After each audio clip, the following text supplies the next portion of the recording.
Salut tout le monde. En première vidéo, j'ai décidé de parler de mon expérience en tant que modèle photo, du coup dans une agence de mannequinat. Du coup à mes côtés, il y a alias Maëva. Salut. Je l'ai rencontrée du coup dans l'agence et depuis on est devenue grave copine. Et du coup elle aussi, elle a créé sa chaîne YouTube. Donc je vous mettrai la chaîne en barre d'infos pour que vous allez jeter un petit coup d'œil sur sa chaîne. On est venu vous parler de notre expérience dans cette agence du coup et vous parler un peu des points positifs, des points négatifs et du coup let's go hein. Commencez.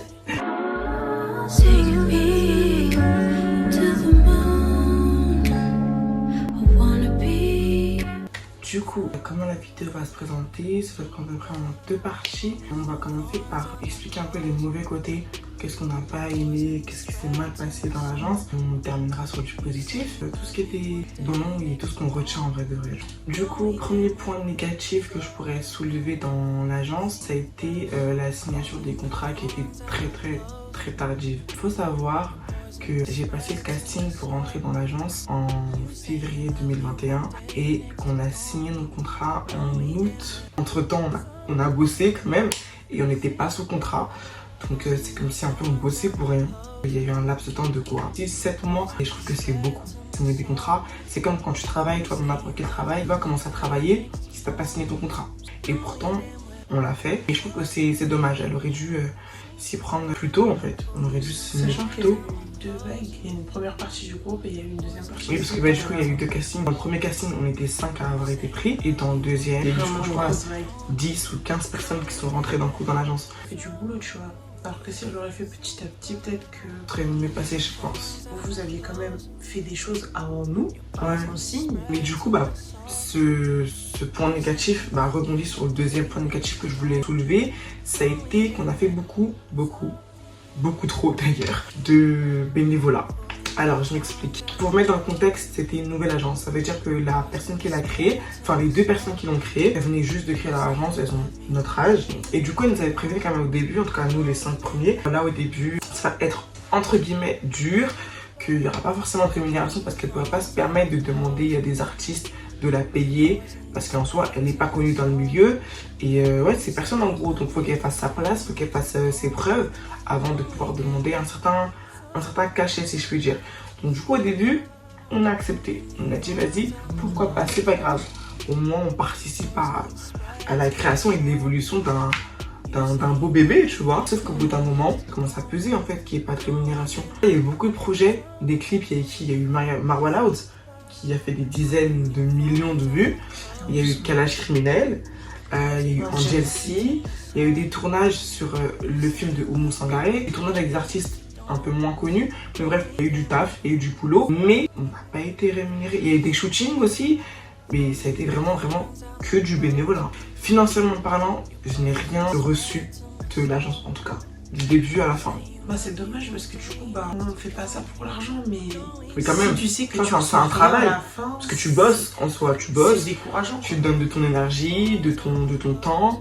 Forcément, tes projets à toi aboutissent, tu as un carnet d'adresse, etc. Mais il n'y a pas que ça. Ça reste un travail comme les autres.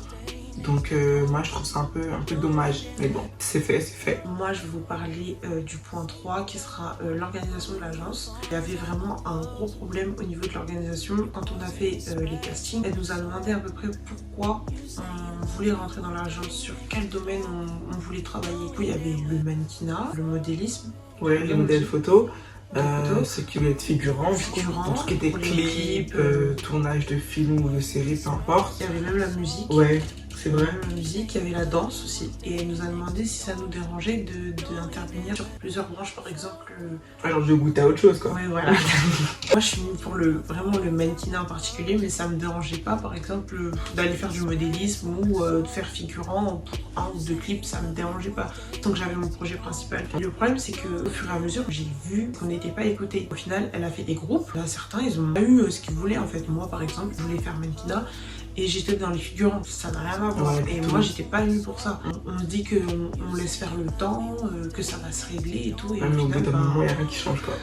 Tu restes dans ton... Rien n'a changé et au final, ça a fermé. Donc, dans tous les cas, c'était une perte de temps. Je pense que j'étais pas la seule dans ce cas de figure-là. Et ça, c'était vraiment dommage. Je pense que ça ne dérangeait personne de faire autre chose, mais on avait des attentes en particulier sur Notre projet notre projet principal et au final, bah, rien n'a abouti. Je vais aborder le 4e point maintenant, le manque de communication, mais à l'intérieur de l'agence, entre les gérants de l'agence. On avait fait par exemple un shooting photo à Opéra, shooting photo, défilé et tout. On a constaté que on n'avait pas eu du tout les mêmes informations. La directrice était pas sur les lieux, du coup il y avait le sous-dirigeant, si je peux dire ça, qui gérait l'événement et en fait on n'avait pas eu les mêmes consignes. Il fallait faire ci, au final il fallait faire ça. La dirigeante elle avait donné des consignes et au final quand on arrive, le dirigeant il nous dit non, qu'est-ce que vous faites, fallait pas faire ça, non. Par exemple, on nous avait demandé de venir assez naturel et tout et au final le dirigeant nous dit non, pourquoi vous n'êtes pas maquillés un peu les filles et tout. En fait c'est la consigne qu'on a reçue, donc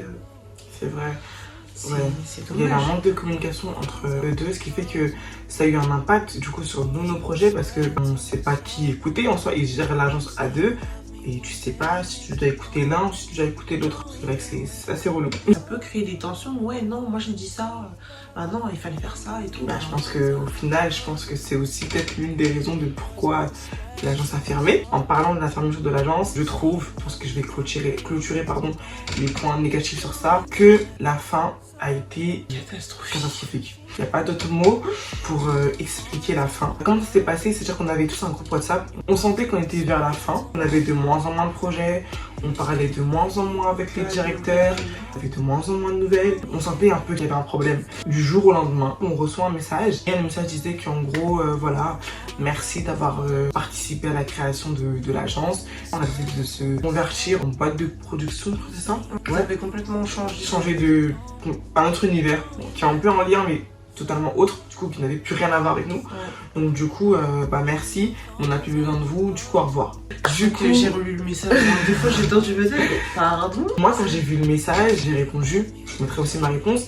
Ça a été d'accord, ok, merci, l'agence ferme, il n'y a pas de problème, c'est votre choix.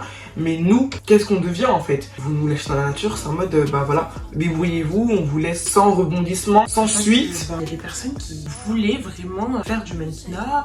C'était vraiment leur projet professionnel. Genre, il y en a pour qui c'est un hobby, un truc en plus, mais il y en a vraiment pour qui c'était vraiment un projet personnel très sérieux et on a été lâchés comme ça. On n'a même pas pu répondre parce que le groupe WhatsApp n'existe plus. Ouais, après on a tous supprimé. On était tous comme ça, on s'est tous appelés entre nous et puis on était tous choqués. C'est très très dommage, mais voilà, deuxième partie de la vidéo, on va rebondir sur les points quand même positifs parce que malgré tout ce qu'on a pu dire juste avant, il y a quand même eu des points positifs. Non, en tout cas, je retiens que ça.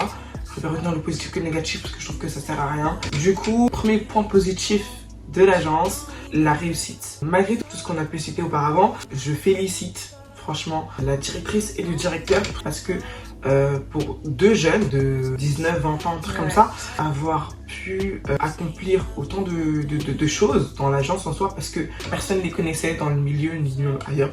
Ils ont réussi à nous, les modèles, sur des grands projets, si je puis dire en tout cas, des clips en tout cas des stars. De plusieurs stars françaises sur des tournages assez importants. Le film de Oumou Sangaré qui est d'ailleurs sur Amazon Prime, un peu de figuration sur Netflix. Il y en a un d'ailleurs parmi nous qui est dans Emily in Paris.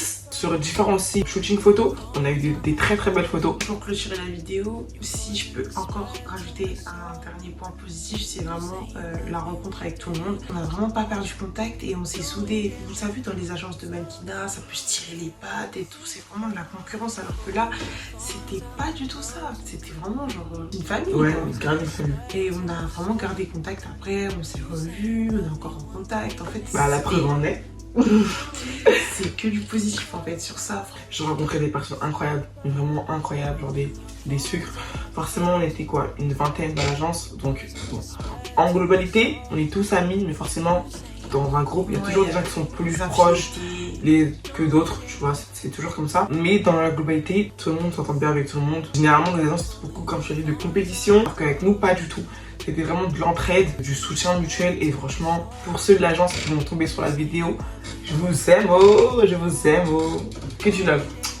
Un petit bonus, hein. Ça m'a aidé, moi qui suis grave timide et tout. J'ai su rebondir sur d'autres projets, j'ai fait les Miss, entre guillemets, Miss France. Ça m'a beaucoup aidé et ça, c'est quelque chose que je peux pas oublier. J'espère que notre expérience pourra aussi aider ceux qui veulent se lancer dans le milieu. En tout cas, sachez que malgré les points positifs que nous on a pu vivre, Toutes les agences ne sont pas pareilles. Il y a du bon, il y a du mauvais partout. Donc ceux qui veulent se lancer, lancez-vous. Franchement, réfléchissez pas, lancez-vous. Parce que maintenant le mannequinat c'est tellement large, petit, grand, gros. Enfin, je vais pas dire grosse.